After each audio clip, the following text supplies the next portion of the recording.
Alrighty, got another little video for all my athletic training colleagues and friends out there. This one's going to be about Stop the Bleed, specifically Stop the Bleed kits. You've got to remember that these kits are meant for major arterial life-threatening bleeding. These aren't necessarily meant for your minor cuts, scrapes, abrasions, things of that nature. That can be handled in your sideline kit. I have multiple Stop the Bleed kits. I've got one in my travel training room bag. I've got one in my emergency care bag. I've got one in my bench bag. I've got one in my backpack. That's actually the one that I'm going to be showing today. So this bag here lives in my backpack. It doesn't take up too much room. I've got a Molly compatible backpack, so I'm actually able to strap it down and have it with me at all times. So we're going to go through this, talk about some of the supplies that I've got in it, and what I recommend everybody carries in their Stop the Bleed kits. First thing that I have is a pair of scissors. These are the Leatherman Raptor trauma shears. I really don't like these these scissors for day-to-day athletic training use. For emergency care use, they're just fine. These are designated to my backpack. I don't use them that much. Used them when I was on the ambulance, but not so much anymore. They do a good job of cutting away clothing, which is what I'm going to need in an emergency situation, so that way I can visualize the bleeding. Any pair of trauma shears, besides like the cheapo 99-cent ones that you can get from Amazon, will work out just fine.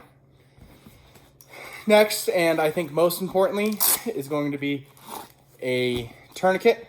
I always recommend having multiple tourniquets. Like I said, this one lives in my backpack. It's the only tourniquet I have in my backpack, but around me I've got multiple other tourniquets. I've got 4 in my car. I've got multiple others. I've got 3, 4 that are with my training equipment and all the bags that I just mentioned as well. So I've got a bunch of these, but this one's just my backpack. It's always kind of with me.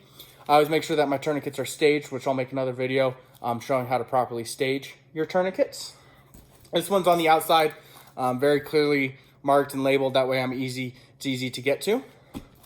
On the inside of this pouch, kind of flips open like so, allows some rapid access things. First in here, I've got some gloves. I've got 2 pairs of rolled up gloves. So I've got 4 gloves total. With those massive bleeding, you might want a double glove. So things to think about there, but I've got 4 gloves in here. I've also got a Mylar blanket. Hypothermia kills and massive blood loss. So if I'm able to keep my patient warm after dealing with a major bleeding, I'm going to. So I've got a Mylar blanket in here. Another thing that I've got is going to be an Israeli trauma dressing, or just an ETD, an emergency trauma dressing. This is a 6-inch one. I can use this for multiple things. I can use it as a pressure bandage. I can also use it to pack my wounds. Although this isn't necessarily meant for packing wounds, just due to the space that I have in the kit, I only carry one thing for packing wounds, and this is what I've decided to use because I have multiple purposes for it. There is wound packing gauze. You can use Curlex, you can use Z-fold gauze, you can use quick clot, things of that nature. There are some studies out there that are showing that you don't necessarily need the chemical agent, or it's a shellfish protein, really, that's in the quick clot to help clotting. Really what's saving the lives is the direct pressure that you're applying when you do wound packing. So I've got this. I can use it for a multitude of different things. I would like to get some more Z-fold gauze or some Curlex or something like that I can really wound pack with. So that's definitely on my list of things to get. Last but not least, I've got some high-fin chest seals in here. I have a 2-pack for entrance and exit wounds. This is thinking more along the lines of shootings or stabbings potentially to the chest, not necessarily something that you might see in the athletic training realm of things unless you're a tactical athletic trainer. But it's definitely something that you might see still, especially in schools. If, God forbid, there's an active shooter at one of your schools, or really anywhere nowadays. In my setting with hockey, there's a slight chance of somebody getting impaled by a skate and that skate blade coming out. I don't really ever foresee that happening, but you never know what can happen. So pair of high-fin chest seals, you always want to have 2 chest seals, not just one. And to be honest, if you need to use these are a great substitution for your AED pads that cost about $400. These are much cheaper and can be used to wax your hairy patients if you need to apply an AED and you don't have a razor or another set of pads or duct tape or anything of that nature. So that's what I carry in my backpack Stop the Bleed kit. Other things that you can carry, obviously within a Stop the Bleed kit, are the things that I mentioned: your quick clot